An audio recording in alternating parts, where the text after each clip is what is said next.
سواد د ترقۍ نوم دی، سواد د خوشحالۍ نوم دی، سواد د امن نوم دی، سواد د ملګرتیا نوم دی، سواد د میلمه د خیال ساتلو نوم دی او سواد به انشاءالله په شریکه باندې روښانه کوو. د دې سره تاسو له مبارکي درکومه چې د سیپیک په مغربي روډ کې سواد شامل کو او د هغې سره سره د الله تعالی لاک شکر دی چې د سواد موټروې دویمه مرحله به انشاءالله موږ په 15 دسمبر نه بعد جوړو. په دې کې به ستاسو منګلور ته به هم انټرچینج راځي، خوازخیل طرف ته به هم ځي، فضاګټ طرف ته به هم ځي او انشاءالله زموږ د سواد صحت ته به مزید فروغ میلاویږي. خو زه درنه یو دوه سوالونه کومه او د اخرې پورې به جواب راکوئ. په دې 3 کاله کې چې کوم کارونه په خیبر پښتونخوا او په دې خصوصا په سواد کې وشو دا مخکې شوي دي، مخکې شوي دي.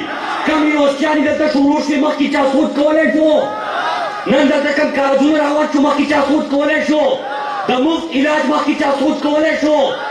زما وروڼو عمران خان په تاسو مین دی، ستاسو ملګرتیا یې کړې ده. ښه نر پښتون غیرتي کس دی، په دنیا په سترګو کې سترګې میلاوي، ستاسو نمایندګي کوي او دا بچی د سواد بچی دا مراد سعید خپل وزیر اعلی مراد سعید چې وزیر اعلی محمود خان چې تاسو لېږلي دي انشاءالله همدغسې به ستاسو نمایندګي کوي، ستاسو کارونه به کوي په هر ځای کې. زموږ سواد دی چې دنیا په هر ګوټ کې دوی به دغسې تپوس کوي، ستاسو مقدمه به لړاوئ او چې د نورو خلکو په حکومتونو کې په موږ بمباري شوي وه بېکوره شوي وو، هغه وخت به بیا په سواد نه راځي.